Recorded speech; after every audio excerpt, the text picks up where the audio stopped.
Welcome to CSIS Online. The way we bring you events is changing, but we'll still present live analysis and award-winning digital media from our Dracopolis Ideas Lab. All on your time, live or on demand. This is CSIS Online. Welcome. I'm Andrew Hunter, Director of the Defense Industrial Initiatives Group at CSIS. Thank you for joining me and my friends and colleagues, Mackenzie Eaglen, Research Fellow for National Security Studies at the American Enterprise Institute, and Todd Harrison, Director of Defense Budget Analysis and Director of the Aerospace Security Project at CSIS. We're so glad you've joined us for today's discussion of COVID-19's impact on the defense budget and the defense supply chain. Today's event is designed to help us understand COVID-19's immediate impact, its longer-term implications, and the tools available to DoD to manage through this part of the crisis. This event is made possible by general support to CSIS. To stay up to date on all of COVID-19's impacts on the military, please visit our Defense 360 website at defense360.csis.org and access our Combating COVID-19 series. You may also want to check out Mackenzie's op-ed published today in Defense News on what DoD should and should not get in the next stimulus bill, and check out AEI's Tracker of Defense Production Act contracts. I'll be presenting first this morning, and I'll turn things over to Mackenzie, who will be followed by Todd. Todd will then moderate a Q&A session. Be sure to use the Q&A feature in Zoom to submit your questions. There's a small icon at the bottom of your screen in Zoom labeled Q&A. If you click on that, you can submit your questions, and Todd will be sure that they are addressed. Now I'm going to start with some quick thoughts on what's happening right now in defense supply chain.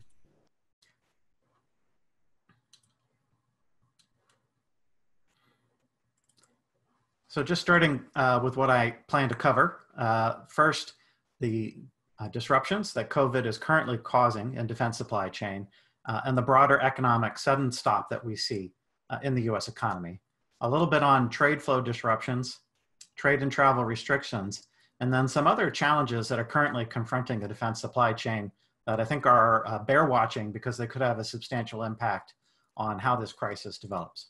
Next slide, Todd. So what we're seeing today is that the US defense industry continues to operate.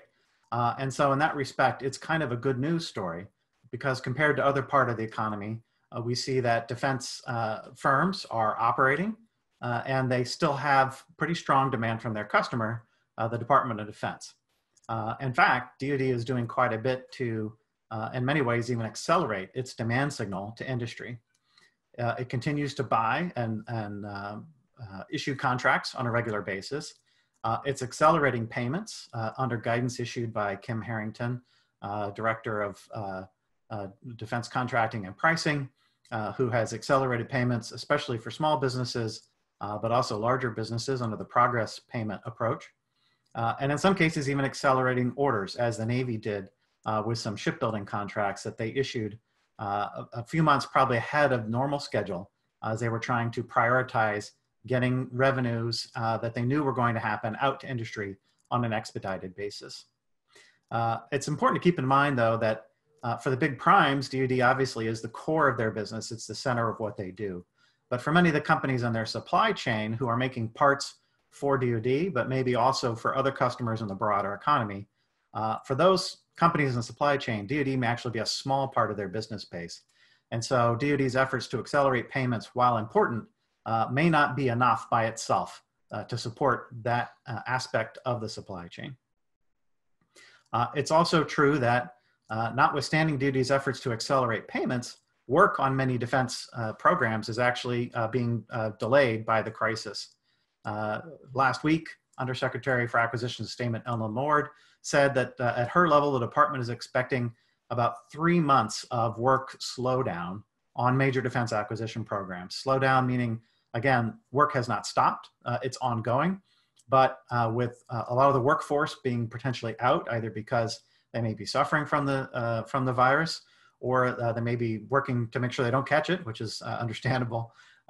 Work levels are reduced. And those that work level reduction is going to lead to delays in programs and also increased costs, because the work that didn't get done or people who were paid to be while on leave will eventually still have to accomplish the work that was originally scheduled, and that's going to cost additional monies to make that happen. So under this approach, DCMA data, that's the Defense Contract Management Agency, shows that about 106 out of 10,509 primary Pentagon contractors are closed. And 68 companies have closed, but subsequently reopened. And on the subcontractor side, of 11,413 subcontractors that DCMA tracks, 427 closed, with 147 that originally closed and have now reopened. So again, the big picture is mostly defense industry is working, but there's a slowdown in work, and that's going to have significant cost consequences down the road. In fact, Secretary Lord indicated that DoD is currently working with OMB on a request to Congress as part of future stimulus legislation for billions of dollars in additional funds to offset these COVID-related costs in the acquisition programs that are currently being incurred. But what's actually happening in defense industry is not the whole story, because the other part of the story is the spillover impact from commercial supply chains, which are tightly interlinked with many defense supply chains across many product categories. And in particular, particular concern is aviation, the aviation sector, and the automotive sector. Now, the aviation sector impacts quite a lot on DoD's aviation programs, where there's parts suppliers who are producing for both sides. And again, for most of those kinds of suppliers, the commercial business is a much bigger part of their business and has a bigger impact on them and their employment than defense spending. Now, the impact of the COVID crisis in the aviation sector has been really nothing short of catastrophic at this point. The IATA is currently seeing a 60% decline in US air travel. That's today. And over the course of the year, the longer this continues, obviously it's very challenging for those companies to stay in business. One reason why Congress provided direct assistance to the air sector in the stimulus legislation. We've also seen automotive industry plants idled all across the country. Almost every region of the country where there is auto production, those plants are currently idle. Some of them have plans to reopen in May. Others have no plans currently about when they'll actually reopen. These disruptions in these commercial supply chains are going to hit a lot of these parts suppliers and manufacturers who subsequently support defense programs. And that will cause additional delays in their work. And in the worst case scenarios, it could cause some business failures in the supply chain that'll have to be replaced. Todd, if you can move to the next slide. Another aspect that industry is dealing with is disruptions in trade flow. So there may be products being produced even on a regular schedule, but the supply chain is not flowing in the way that it normally would. In this crisis, with the sudden stop in the economy, the flow of trade completely have nothing to do with defense industry, but across the broader economy is really kind of getting backed up. You see containers that are piling up at marine terminals because the customers may not be able to pick them up, or they may not have the financial wherewithal to pay, and they don't want to pick them up. And so you've got these backups at marine terminals. Similarly, distribution warehouses are filling up. Customers may not be able to get in because of just the delays in processing trucks when you have to make sure that those coming in don't themselves have COVID or being checked out. And also you've got warehouses that are being closed. This is a part of the economy that may not be counted as critical infrastructure in all cases, or may not see itself that way. And then there's the sheer fact that containers aren't flowing the way they normally are. And it seems like a little thing, but our entire transit logistics system globally today depends on packaging parts and things into containers for shipping. And if the containers themselves are stalled, the person who wants to ship their goods may not have a container to put them in. And that's an issue that's been an issue in the past, the 2008-2009 financial crisis. It could be an issue again for the defense supply chain. Next slide. We've got increasing levels of trade and travel restrictions. Now, so far, these restrictions are mostly being applied to medical equipment and travel restrictions, obviously, to people. But they, again, are disrupting the flow in the broader economy. And to the extent that countries start adopting increasing and additional numbers of trade restrictions, there could be an impact on certain parts of defense supply chains going forward. So we see 150 countries have adopted some form of trade or travel restriction, border restriction. When it comes to border restrictions, that includes the US, Mexico, and Canada. And there are a lot of suppliers and US defense trains that are on the other side of those borders within the North American Free Trade Agreement area. We see that there are, and those travel restrictions can complicate moving goods across the border, because if the truck driver can't get across the border, the truck is also not going to go across the border, even if the goods in and of themselves would be allowed to pass through. We have export restrictions that are restricting exports of medical equipment, supplies, and food across more than 50 countries globally. And then there's a whole range of countries that have imposed both export and travel restrictions. You also see that there's disparate industrial policies in different countries.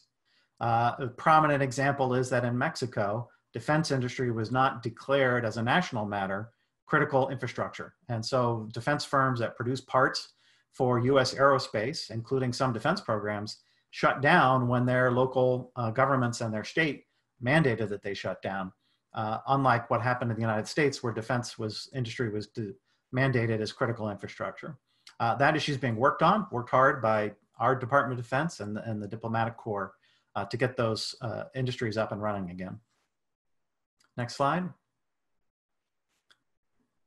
Now, a lot of these problems have been part of what Congress has tried to address, Congress administration have tried to address through legislation. And the CARES Act, which was signed into law at the end of March, was really designed to try and help mitigate and or address a lot of these issues across the broader economy, and with a benefit also to the defense supply chain. DoD has implemented the CARES Act implementation, saying that that they would pay for paid leave for employees of defense industry firms that are unable to report to work. And so that cost is covered. Those folks aren't necessarily going to be laid off. They will be kept on the payroll and paid. And again, that will create some costs down the road to then pay those folks to do the actual work that they're originally scheduled to do prior to this interruption. And that DoD issued their class deviation implementing that section on April 8th. And it's now pretty well absorbed and understood by industry. There are a few open questions. The question of where the money for that will come from. This hopefully ties directly to the work with OMB for additional funding if Congress were to provide that. And there's also some technical questions about how it will affect performance contracts where the contractor's profit is tied to a percentage or how they perform, how their cost performance is. Their cost performance may be poor as a result of these leave agreements, and that could impact on industry profits. And then there was this fairly well highlighted tranche of assistance in the CARES Act, $17 billion targeted for businesses engaged in critical and national security. Now, the law didn't really define what that meant. It was widely assumed that there was a nod to companies like Boeing that are major actors in the national security space and had indicated that they would be potentially seeking assistance under the CARES Act. However, it was, I think, as articulated in Congress, really focused more on the broader supply chain and suppliers down the list. Department of Treasury is implementing that section. They have issued guidance, as they did for the entire act shortly after it passed, but they haven't really defined who it's going to apply to, and they've asked industry to apply, and we don't yet know who's applying for that assistance and who's likely to get it. May 1st is likely to be our first chance, potentially, to find out more about what companies have applied for that assistance and whether they've been accepted. And I would just say the requirements under that program are pretty strict, that you have to be really in desperate need for financing, have no access to other forms of financing. You have to accept a lot of limits on how the business operates, share buybacks, dividends, executive compensation. And so it's really been designed and set up as a lender of last resort to firms that really need that assistance. And then last slide, let me just talk about a few other challenges that we've seen that are worth watching and bear watching as we go forward. One is on the our friends in the Department of State and their work to process licenses so that military-related items can, in fact, flow across the border, export and import into the United States. That system continues to run. It runs on a classified network for processing licenses.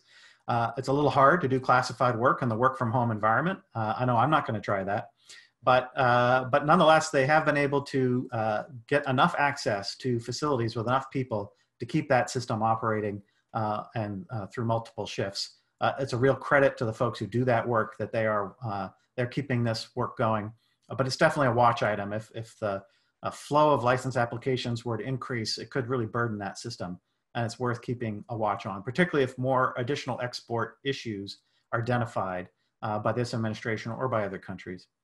There's also the issue of the Huawei ban, or what's colloquially known as the Huawei ban, Section 889 of the previous National Defense Authorization Act, that puts a limitation on contractor supply chains and identifies a list of firms, of which Huawei is one, that cannot be present in the company or in any of the company's suppliers in any way. An incredibly robust requirement on industry that a lot of firms really are struggling to figure out how to meet. The deadline for that implementation of that in the statute is in August of this year. And as of yet, there are no implementing regulations that have been published to tell industry exactly how to follow that mandate. But the potential costs of that are huge. And it could be an additional significant disruption of the supply chain. And then lastly, for my presentation, the issue of tracking suppliers to defense industry who may not think of themselves as member of defense industry. They think of themselves as just regular participants in commercial business. They don't identify as defense industry. And so their operations may be critical to the defense supply chain, but they may not know it is. And one example of that would be freight forwarders who process defense cargoes, including FMS cargoes. And in some examples early on in this crisis, some of those companies had stopped moving shipments that were actually critical and resumed when they were notified of that. That's another thing to keep an eye on as this crisis continues to unfold. And that's all I have for right now. I'm going to turn things over to Mackenzie and let her go. Thanks, Andrew, and thanks to both of you and CSIS for today's discussion. I think it's exactly the right one to have and the right time to have it. I've been digging deep on a lot of tracking what Pentagon officials are saying about all of these questions in the last 3 to 4 weeks in particular. So Todd, if you would please go to the next slide, I'll jump right in. This is not my slide. This is from Govini. This is their heat map summary.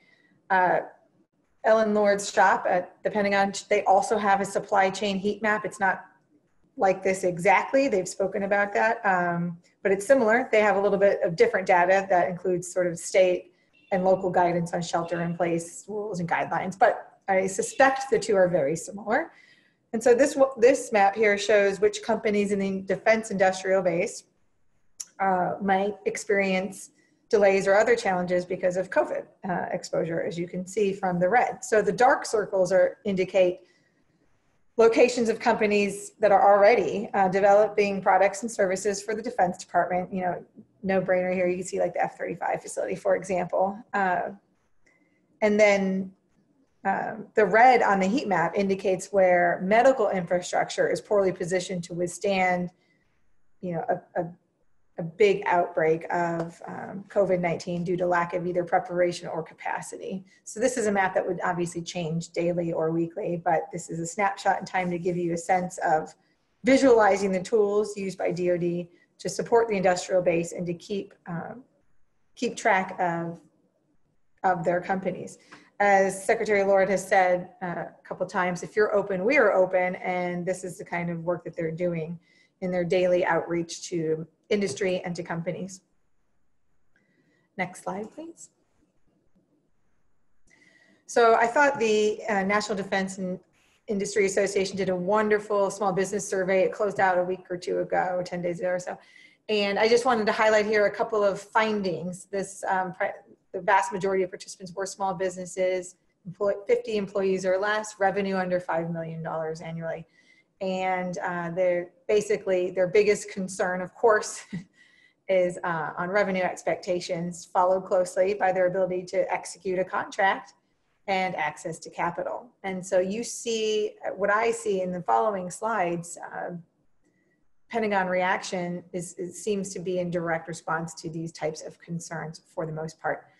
Now, it's not all bad news, interestingly, surprisingly actually. If you see in the fourth bullet there, for example, most companies said they actually don't expect to experience overruns on fixed price contracts. Again, that this is a snapshot in time. Obviously, all of this could change and look very differently 3 weeks from now. But then again, the world we live in could also look differently 3 weeks from now, where there's some breakthrough and people are opening up. I don't know. Again, the next slide, Todd, if you'll go there, is going to be, I think, addressing some of these concerns. Okay, so here I'm just highlighting in the next few slides. So we have defense leadership in OSD, and we have the service acquisition executives, really the key players for industry and all of the questions that we're thinking about here on this webinar today. So Andrew already went over some of the stats in the first bullet, and you've seen the heat map in the third. I've referenced the calls, but there's this new joint acquisition task force that OSD has stood up. And this is, they have everything from an online web portal with Q&A to reach out to me, I can answer your questions, sort of access to information on these daily calls with various industry associations, companies, and leadership, and frequently asked questions. Anything you could really think of, at least when I browsed it, it was a pretty exhaustive and terrific website. There's also links to all of the DoD guidance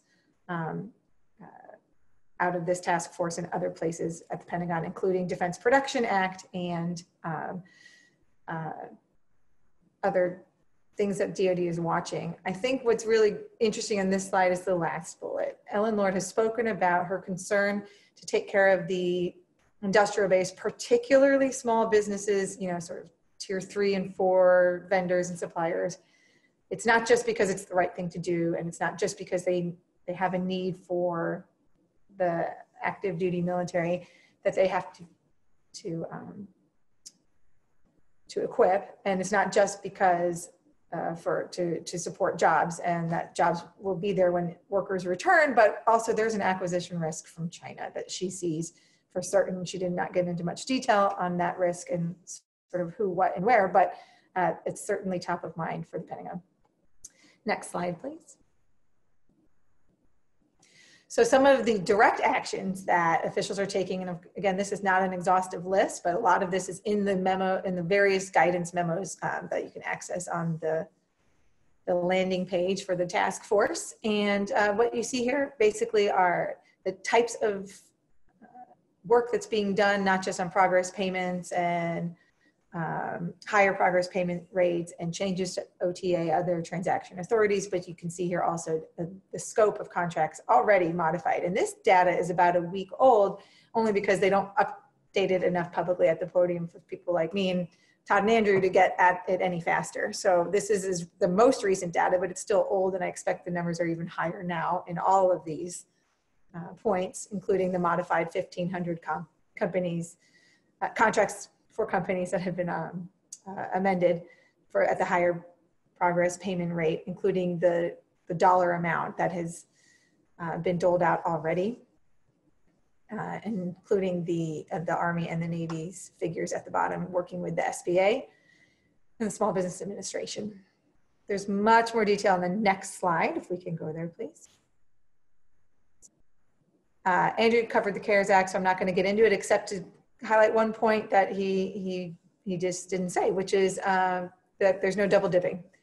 So vendors who participate in a relief program over here, for example, from the Paycheck Protection Program, can't then go ask DoD for it as well, at least not yet. And you can see here some of the other ways that the leadership is responding to some of those concerns from not just the primes, but the small businesses.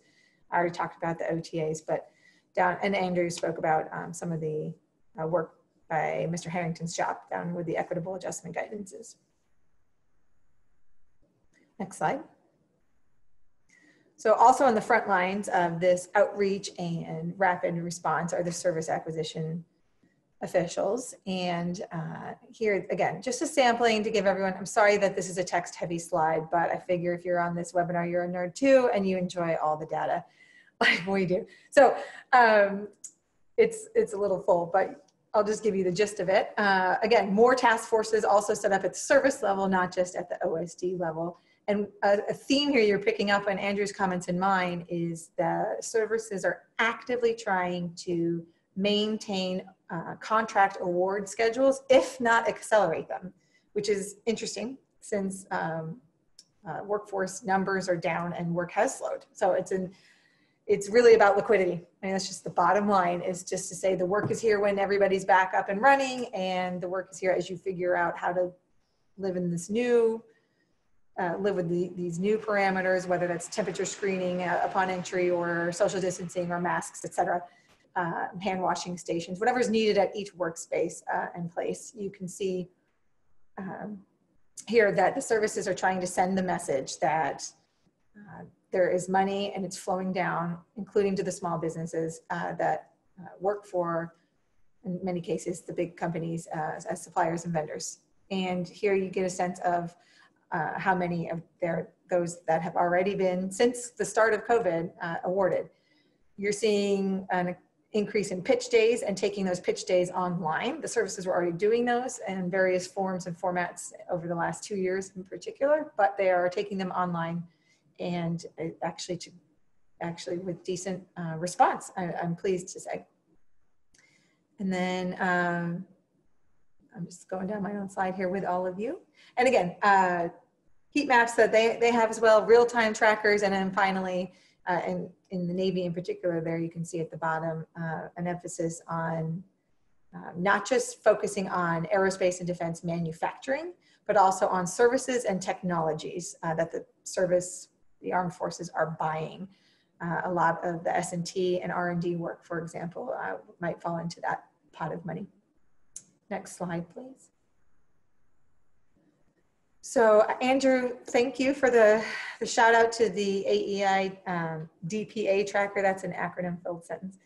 We put out a manufacturing tracker basically to track the Defense Production Act's invocation related to COVID-19 and the response to that. We were trying to look at how frequently, the Defense Department is using it, but really this is not even though I know the title is misleading, right now DPA is really being used mostly by FEMA, HHS, and other agencies. It's something that's regularly used across government all the time, and anything from hurricanes to wildfires to flood responses. Whenever you see these kinds of emergencies pop up, of course, those are typically regionalized, not national. But DoD is also invoking the DPA, albeit occasionally, even though many contracts have the ratings in there. We're still trying to figure out when DoD issues a contract, when it's actually invoked, as opposed to when the option is there on the paper. So at AEI's website, you can find our tracker and dig down more deeply into it. But basically, right here, you see the list here of all of the tools available to DoD leadership, and each one that I've seen, they are actively using for the most part. Forgive the noise, I'm in the city, sorry about that. So each one of the direct loans, the guarantees, direct purchases, the commitments, all of these I've seen in use. The only one I don't have any good example of yet is the equipment installation. I expect that we will have that actually soon.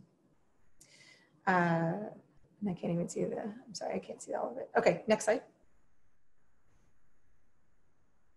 And then finally, just wanted to hit on foreign military sales. I know this is a question that came up last week with a different audience, and I didn't have any insights into it. Andrew and I had a great briefing with State Department officials.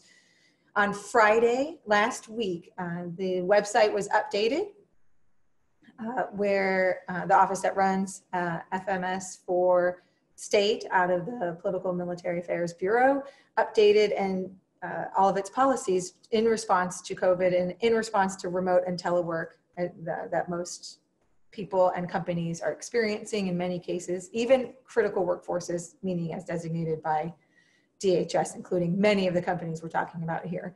including small businesses. And it was really, they're really trying to lean forward, even including some of the classified stuff Andrew talked about, trying to update various encryption possibilities so that some things that even might need to be secure could still continue to take place in a telework remote environment. There's all kinds of waivers, flexibilities, and other data on their website. I just touched on it here. There's a lot more detail there. And you can see here, things like getting rid of hard copies are requiring for notifications to Congress, for sales, to, most things over email when possible, accessing of technical data in an electronic format, and extensions, reductions in fees. That's focused on companies that need that, not on companies that can afford it, just to be clear, and deadlines extended. And I thought that was actually really terrific and helpful at this time. And I want to draw attention to it since it was a Friday afternoon, and people are missing these kinds of details given the day of the week. So I believe that's my last slide. Am I right, Todd? Yes, thank you. Yep. All right. Yeah, thank you very much, Mackenzie. And so I just wanted to go through quickly a few of the impacts of this crisis on the defense budget. I'm going to start with some of the immediate impacts on the budget. Then I'm going to talk about some of the near-term impacts that might happen over the summer and into the fall. And I'm going to close with some of the long-term implications that this is likely to have for the defense budget. So immediate impacts, the CARES Act included a total of $10.5 billion in DoD funding. You can see here how this funding was allocated by title of the budget. The vast majority of it is operation and maintenance funding, as well as a good amount of military personnel funding. If you look at this, it's directly tied to basically reimbursing DoD for activating, Guard and Reserve troops, and for using its resources to help with the pandemic.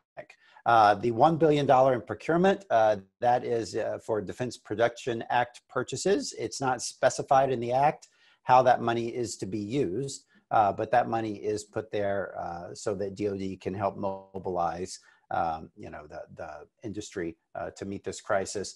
You can also see how the money was allocated by service. Again, the vast majority of the money is defense-wide funding. The reason for this, that so much is in O&M and so much is in defense-wide, is because almost half of the total DoD funding in the bill went to the Defense Health Program, so the military healthcare system, to help shore up its responses to this crisis. All right. Now, thinking ahead, what would be, some of the additional funding that Congress might appropriate for DoD in a next tranche of stimulus bill or bills? Looking at, a fourth stimulus bill, maybe a fifth one, which might happen, within the next few months. What DoD has indicated initially, what we've at least seen coming out of OSD, is they're directing Congress to look at DoD's unfunded priorities list. These are the lists that the services and the combatant commands submit to Congress every year to say, hey, if we had a little more money in this year's budget request, this is what else we would have asked for. And so DoD is saying, hey, if you want to fund more things for DoD to help stimulate the economy and help the defense industry, well, here's a list you already have you can pick from. So the pie chart you see on the left-hand side of the chart, this is a breakdown of those unfunded priorities that have been submitted so far. So that is, a pre-existing menu of options Congress can choose from, but it may not be scratching the itch exactly of what Congress is looking to fund. The real concern right now, of course, is not only, battling the virus, which is, DoD can only have so much of a role in that. The other big push right now is helping the economy and helping the economy recover as we move through this. So what Congress may be looking for are things that are more directly tied to helping employment and helping companies out there, not just defense companies, but maybe some companies that are dual use where you could get funding to them through the Department of Defense. So we might also see DoD requesting funding for the Section 3610 authorities and the implementation of that, as Andrew touched on before. That's something that Undersecretary Ellen Lord has said that they are looking at, and it could be in the billions of dollars they will need. Now, to be clear, what Section 3610 allows you to do is it allows any government agency, including DoD, to keep funding defense contractors as if they're doing work. So they can keep paying their employees for a 40-hour work week if they're not actually able to work. And of course, this authority is subject to the availability of funding. So what could happen is these programs already have funding because they were expecting to be doing work through the rest of this year. So even if the contractors are not actually able to perform the work, the funding is already there to keep paying them. The problem comes when you fast forward a bit and everyone starts to get back to work. The work contractors were supposed to be doing still needs to be done.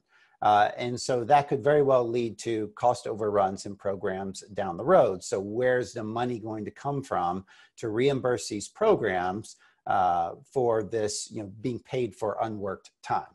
And so that is something where DoD could go ahead and ask Congress to pre-fund that, create a pot of funding where they can reimburse programs as they have to use the Section 3610 authorities. Also, Congress has talked about a big infrastructure bill. Of course, Congress and the President have talked about this for a number of years, just a broad infrastructure bill for the country that could be in the trillions of dollars. Arguably now would be a good time to get that started. DoD has its own infrastructure needs. MILCON funding has been shortchanged, really going back to, the implementation of the Budget Control Act around 2012, 2013. And so DoD has a lot of unfunded, deferred military construction and other infrastructure needs that it could submit and get into the pipeline if there is an infrastructure heavy stimulus bill. And of course, another thing DoD is going to have to be thinking about is recovering from the readiness impact that this is going to have on DoD. We already see that, we're not able to do exercises and training activities that were planned. So there is going to be a readiness hit, and it's going to take extra funding in the future to build back up that readiness. So that's something DoD could already submit to Congress and ask for appropriations for that. Now, I'll also say that another impact that we could see coming this summer in the fourth quarter of the fiscal year is because DoD has not been able to do all these training and exercises that have been planned, and even some routine daily operations have had to be curtailed. And in addition to that, recruiting and accessions have really ground almost to a halt. That means that the services are not likely to meet their in-strength targets by the end of the year. All of this together means that there's likely to be unobligated operation and maintenance and military personnel funding when we get into the fourth quarter of this fiscal year. Now that funding expires at the end of the fiscal year, so we could see DoD taking efforts to reprogram that money to move it into contracts where it can be executed by the end of the fiscal year. And so we could expect to see a lot of that movement going on over the next few months. All right, now looking at the long-term implications on the defense budget, you don't have to look far back in history to realize that when we get into an economic downturn and stimulus spending leads to much higher deficits, not to mention the reduction in revenues from the economic downturn leading to lower revenues and even higher deficits, that this could, in the long run, put more pressure on the defense budget. If you look back into the 1980s, people like to think of the post-Cold War drawdown as something that happened after the Cold War and after the Reagan administration. The timing on that is off by a few years. The defense budget actually started to decline in fiscal year 86. And why did that happen? That's because Congress passed a Graham-Rudman-Hollings, which limited the total deficit of the US government. And if those deficit targets were breached, it implemented automatic cuts known as sequestration. That started in FY86. The reason Congress enacted that in 1985 is because people were starting to freak out about the high deficit at that time. Now, I've adjusted the dollar figures here for the deficit to today's dollars. So, the deficit in the 1980s looks pretty tame by today's standards, but it was nearing $500 billion. And so Congress started looking for ways to cut back on spending. And so they did. And defense was hit by that. And so the start of that downturn was actually driven by pressures to reduce spending because of the high deficit. Now, if you fast forward then to the last recession, started in late 2007, 2008, what's become known as the Great Recession. Of course, what happened there is we saw a big downturn in the economy, a reduction in revenues, a big stimulus bill that went out, and deficit spiked to 1.7 trillion in today's dollars in 2009. And then we started seeing increased pressure on the defense budget, and that led to the enactment of the Budget Control Act in 2011, and then many years of successive decline in the Department of Defense's funding. Now, I put in here, showing FY20 what the deficit was projected to be before all of this started. We were already going to run a deficit of more than $1 trillion for FY20 and even extending out into FY21 as well. And so, we were already expecting that defense budgets may be kind of flattening out. Looking at the long-term projection from the Trump administration was just showing basically a flat budget only growing with inflation. Now, let me show you what the deficit projection that's come out from CBO after the CARES Act was enacted. Now we're looking at a deficit that's going to spike to about $3.7 trillion in the current fiscal year and exceed $2 trillion in FY21. Now, this estimate, though, is before the additional funding for the Paycheck Protection Program and other parts of the law that were enacted last week. That added almost another $500 billion into spending. So we are very likely to see the deficit for FY20 exceed $4 trillion. So this is just off the charts compared to what we have seen in the past. We are going to be running huge deficits here for the next 2 years. And I think we'd be kidding ourselves to think that, once we get out of this economic crisis, get into, FY22, FY23, there is going to be increasing pressure in Congress and maybe in the public to reduce the deficit and reduce government spending. Now, there are many ways you can do that. Of course, we all know defense is only one part of the overall federal budget, but it is more than half of discretionary spending. Well, at least before all of these additional stimulus bills were passed. So, what has historically happened is when Congress and fiscal conservatives come out and get serious about reducing the debt and reducing spending, defense is almost always part of what they come up with for a solution. So we could be looking at a deficit-driven defense drawdown coming, in the next 2 or 3 years. At least history would suggest that is a real possibility. All right, so I'm going to pause there, and we want to open it up here for Q&A from the audience. I want to remind people that we're taking your questions through the Zoom app. If you go down to the bottom of your window, there's a little Q&A button, and if you click on that, it'll open up a question and answer window. You can scroll through and see questions that other people have asked. If you want to, if you like those questions, click the little thumbs up icon, and it will upvote it, and it'll send it to the top of our list that we're looking at. And if you don't see your question, you can type in your own question here, and we will take a look at those as you guys are voting. So now I'm going to start moderating some of the Q&A here. We've already got several questions coming in from the audience. So Andrew, I'm going to direct this first one to you. Teresa Hitchens from Breaking Defense asked about the venture-backed startups, so venture capital-backed startup companies, for them to get loans under this SBA, Small Business Administration program, it can be difficult because of the way they define affiliates. They require these startups to include all employees of all companies that their VC funders back, which would push them over the 500-person cutoff. what are you hearing about that, Andrew? How are they trying to address that affiliate question? And there's a long history on this one, because it was I don't know, maybe 6 or 7 years ago that Congress got very concerned about VC companies and their view having too much control over small businesses, and therefore maybe receiving government assistance designed for small business inappropriately.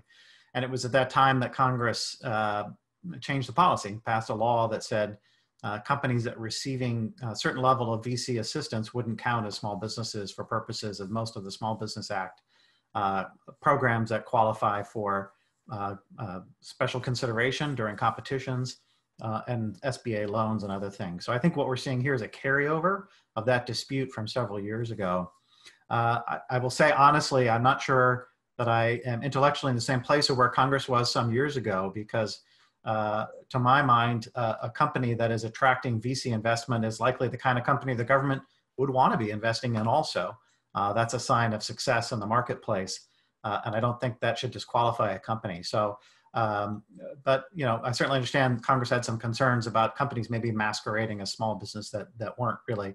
I think that's a soluble problem. We ought to be able to distinguish the two. But I do think it's something that Congress is going to have to address in stimulus legislation if we're going to get that fixed. Mackenzie, did you have anything you want to chime in on that? No, just that the time is ripe. I think Congress will revisit it if they're made aware of the extent of the challenge. And so next question is, do you expect the pandemic to spur an increase in domestic production to reduce reliance on foreign manufacturing facilities, or could it spur greater international cooperation to avoid all the disparate policies that we're seeing today? Andrew, did you have some thoughts on that? I do. Let me just start by saying I think there's really two major dynamics at play here. One is, to put it very succinctly, China and the broader issue of potential bifurcations between the global supply chains that support China, Chinese businesses, Chinese technology firms, and those that support US, European technology approaches. And it gets a little fuzzy, obviously, in Europe, because there's some countries in Europe that are maybe wanting to be in both sides of the bifurcation at the same time, which is going to be tricky, I think. So that's a kind of broader strategic reshaping of global supply chains that was underway prior to COVID happening. And I think that is not fundamentally affected that much by the COVID crisis. It's maybe an additional reason to be concerned about the strategic impacts of having China in our supply chain as much as it is. But fundamentally, I think the concern was already there, it was already growing, it was already significant. Then you have the issue of just disruption, you know, the trade flow disruptions that I talked about, delays in crossing the US-Mexico border, the US-Canada border. And that's a friction. I don't personally feel at this stage like that is something that is going to push us to fundamentally reshape our supply lines. I think actually one of the things that has interestingly come out of this is to understand that, you know, the international borders are not the most significant features on the map in many cases. You know, there was the issue of 3M producing masks in Minnesota that it was shipping to Canada, and then it was importing masks to the West Coast from overseas. And what it boiled down to is that's just more efficient. You know, Minnesota, it turns out, is closer to Toronto than it is to LA, and that it's quicker and cheaper to get masks to California from overseas than it is to ship them across a country as big as the United States. So I think what we're seeing is there's just a lot of efficiencies in supply chains that cross international boundaries. Not some of those are being disrupted in this crisis, but I don't think fundamentally that's going to get reshaped. Yeah. Mackenzie, did you have any thoughts on that one? Yeah, a quick one. You know, I think we've seen a couple of emergent policy issues, some that will be led by private industry and not by Washington, though, but Washington will have a supporting role. You know, I think the slow go response by the federal government, you know, this somewhat flat-footed to coronavirus efforts, you know, it does signal potentially that the pendulum has swung too far from what America, you know, 50, 60 years ago as a manufacturing behemoth for most of the last century to a services-based economy. I don't, you know, I'm not taking a position either way, but we are suffering from extended global supply chains, unable to meet domestic demand for a variety of things right now. So the question for industry that Congress could potentially then be helpful with is, do they want to change that? Does it make economic and financial sense? Obviously, we're seeing stockpile issues. You know, we have a national medical stockpile. DoD has its own medical and other types of stockpiles. You know, those were always too small for a pandemic. A lot of the stuff was outdated. It has to be replenished and revisited in terms of what should that look like for both stockpiles going forward. And then the last point, it's a somewhat echo of Andrew's. You know, this has really exposed America as just another buyer of critical goods. So as opposed to an innovative producer in many cases, we're seeing this obviously in regards to antibiotics and penicillin, for example, in particular. And we have a near total reliance on countries like China for that. We've seen this in the Pentagon has dealt with this before. So go back 10 years and what were we talking about then? It was rare earths, materials, basically that the types of things that go into everything from munitions to smartphones, also a near total reliance on China. So you know, there does need to be a reckoning on supply chains and what should be protected for national security purposes and what can just be left alone. Could I just add briefly, because Mackenzie's comments triggered another thought, which is there's another aspect to this of the just-in-time nature of most of our supply chains. That companies are very lean and they don't stockpile a lot of inventory like they might have done 20, 30 years ago. And so in a lot of cases, the bigger question I think for a lot of companies going forward is, do they need to increase their stockpiles, whether it's coming from, you know, overseas or domestically? You know, it's kind of amusing to me, but one of the best examples of this is the toilet paper issue. Most of the toilet paper we use in the US is produced in the US. We're having a hard time getting a hold of it because the production capacity was really just designed to handle the steady state. And we're not at that point right now. And I think a lot of industries are suffering a similar dynamic. All right, next question is one I want to take a stab at. Tony Bertuca from Inside Defense is asking about the National Defense Strategy. As he says, a key enabler of the NDS is that DoD must be able to divest legacy systems so it can invest in new ones. How will COVID complicate this plan? I think it's a great question. And, you know, looking at the long-term defense budget, I think the biggest complicating factor from this crisis is going to be the downward pressure on the budget. Just to, you know, divest legacy systems and invest in new ones and try to maintain or slightly grow force structure, DoD was already saying that it would need 3 to 5% real growth each year in the defense budget going forward, just to fully execute that. Now, if we're looking at environment where the budget might be flat at the best case or trending down over time, something's going to have to give. And so if DoD really wants to protect these key modernization programs, not only is it going to have to divest legacy systems, it's going to have to divest them faster, and it's going to have to make some reductions in force structure. Now, that's going to incur risk, absolutely. And so that may mean that, you know, when the next presidential term starts, whether it's another Trump administration or a Biden administration, when that begins, they're going to do another strategy review. They may need to go back and reassess some of the things in the National Defense Strategy and reprioritize, you know, understanding that they may have to make do not only with a flat or declining budget, but with a smaller force structure as well. Mackenzie, I'm sure you have some thoughts on that as well.